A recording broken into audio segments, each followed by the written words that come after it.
Ladies, gentlemen, how y'all doing today? I am JU, and this is going to be the top 3 reasons businesses with friends and families fail. Now, everything I'm about to tell you is from my experience. I'm a person that has tried to start multiple businesses with different family members and different sets of friends and friend groups, and none of them have got me as far as the things that I've done on my own. And I've come to realize there are a few reasons why. The first reason businesses with friends and families tend to fail is because there is no contract and no set of rules and no structure to it. A lot of times when we are getting into businesses with friends or family members, we tend to just do it off of a handshake or just do it off the fact that we already have this relationship established. So we don't believe anybody's gonna feel entitled or get jealous or um, take more than what they deserve from it, right? We don't feel like anybody is gonna try to take advantage of the other person. But from my experience, it's best to lay everything out on the line before y'all really start getting to work. You want to have a set of rules that each party member involved can sign, so there's no discrepancies on how the structure works, whose job is to do what, and how the money will end up getting divided between the business and the owners of the business.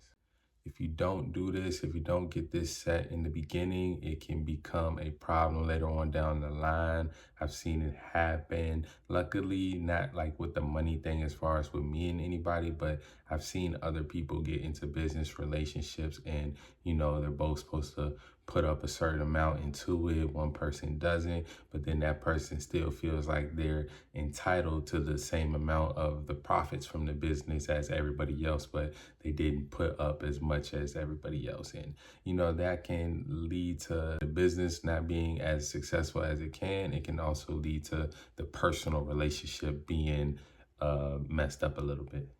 The second reason why most businesses with family or friends tend to fail is that both parties usually end up having the same skill set or one is lacking. So a lot of times you might have a great idea and you want to bring your friend on to it, but that friend doesn't have any real value, any real tangible skills that they can add to the business.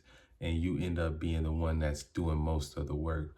Or you have a situation where you and the other friend, y'all both kind of have the same skill set. So if you and your friend are making content and both of you only know how to be on camera and, press record on the video, but nobody knows how to edit videos, that's going to be a problem. That's going to be either, okay, you're going to either have to hire somebody early and bring somebody else, or one of the parties, one of the owners of this business is going to have to learn that skill. You see this a lot because usually our friends and our family members are like-minded people, sometimes people that are interested in the same thing. But what you want in a business is people with different sets of skills. You want somebody that's into tech and computer stuff. You want somebody that knows how to edit. You want somebody that's good with handling the money. You want somebody that's good at being the networker and the talker and like the spokesperson of the business. When you are trying to create a successful company, you need people that have different skill sets to come together.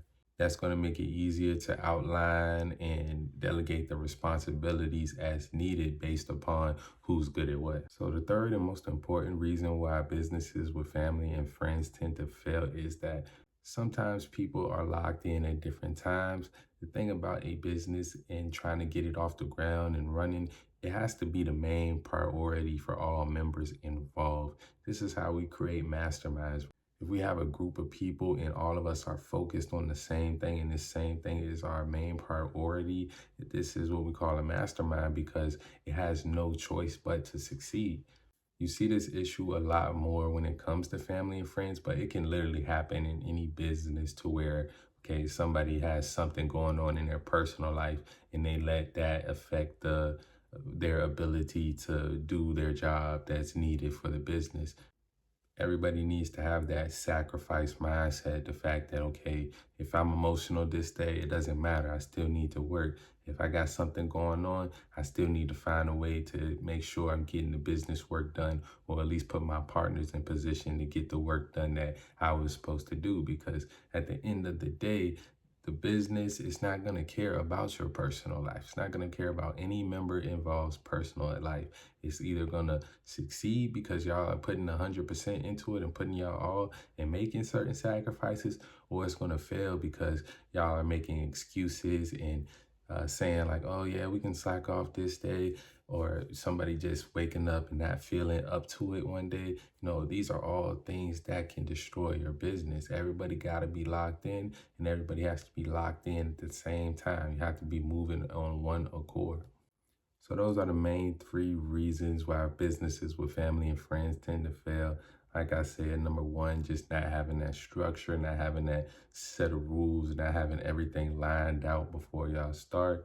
Number two, both parties having the same skill set or one lacking in a certain area. We got to think, when we think about teams, football, like if everybody wants to be the quarterback, who's going to be the lineman? Who's going to be the receivers? Who's going to be on defense? And we can't have a team full of quarterbacks. Same with basketball. If we all shoot threes and that's all we all good at, then who going to be, we're going to still need that paint presence. We're going to still need that rim protector presence. So we can't all be doing the same job. And the third reason, just everybody needs to be locked in, man. We see it a lot of times, man, when it comes to these startups and these businesses and these people, because everybody's locked in on day one, right? Everybody's locked in. But when it comes to day 50, day 60, day 100, and you still haven't made a profit, everybody still has to be on that same accord if you really want that business to be successful. So the actionable step would be, if you are already in a business